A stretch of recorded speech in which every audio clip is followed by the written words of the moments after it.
بسم اللہ الرحمن الرحیم۔ آج آپ کے سامنے زکوٰۃ کے واجب ہونے کی شرائط کیا کیا ہیں وہ شرطیں آپ کے سامنے ذکر کریں گے کہ کون سی شرطیں ہوں تو زکوٰۃ واجب ہوتی ہے۔ پہلے نمبر پر شرط ہے مسلمان ہونا، دوسرے نمبر پر شرط ہے بالغ ہونا، تیسرے نمبر پر شرط ہے عقل مند ہونا، چوتھے نمبر پر شرط ہے صاحب نصاب ہونا۔ جو عام طور پر لوگ سوالات بھی پوچھتے ہیں کہ جناب یہ ہمارے والد صاحب ہیں تو ان کی زکوٰۃ کیا سارے گھر والوں کی طرف سے کافی ہو جائے گی؟ تو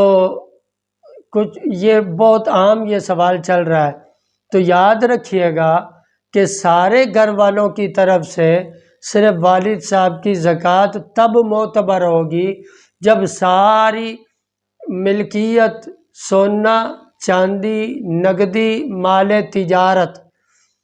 یہ سارا والد صاحب کی ہی ملکیت میں ہو،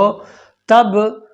صرف والد صاحب کی طرف سے ہی زکوٰۃ کا نکال دینا کافی ہو جائے گا۔ اگر جوائنٹ فیملیوں میں یہ ہوتا ہے کہ بیٹا الگ ملکیت رکھتا ہے اپنے مال کی، بیٹی الگ رکھتی ہے، بیوی الگ رکھتی ہے اور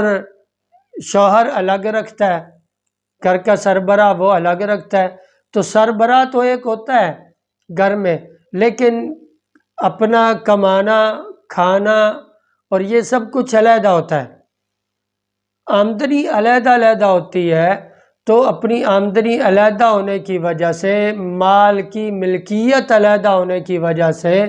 سب پر اپنی اپنی زکوٰۃ دینی واجب ہے اور ضروری ہے۔ باپ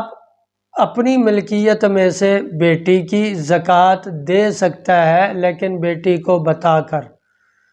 بیوی کی طرف سے دے سکتا ہے زکوٰۃ لیکن اس کو بتا کر، حساب لگا کر اس کے علم میں لائے کہ تیری طرف سے زکوٰۃ دے رہا ہوں، اور اسی طرح سے بیٹے کا، اور اگر بیٹا دینا چاہے تو سب کے علم میں لا کر، اور ان کے پاس جتنا مال ہو، ان کے پاس یہ بات یاد رکھنی ہے کہ ان کے پاس جتنا مال ہو اس کا حساب لگا کر اور پھر اس کی زکوٰۃ نکالی جائے گی۔ اور کتنی نکالی جائے گی یہ میں پچھلے سبق میں عرض کر چکا ہوں، 40واں حصہ۔ ساری جو نقدی کے علاوہ جو چیزیں ہوتی ہیں نا، سونا اور چاندی، اس کی موجودہ قیمت ریٹ جو ہے نا وہ معلوم کر کے اس کو پیسوں میں کنورٹ کر کے تصورات میں، اور پھر اس کو 40 پہ تقسیم کر کے اس کا 40واں حصہ جو ہے وہ دیا جائے۔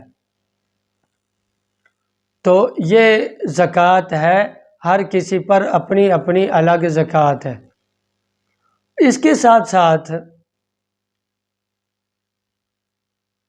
زکوٰۃ خرچ کس بندے پہ کرنی ہے، کن کو دینی ہے، اس کے لیے انشاءاللہ ہم آگے سبق کے اندر وضاحت کریں گے۔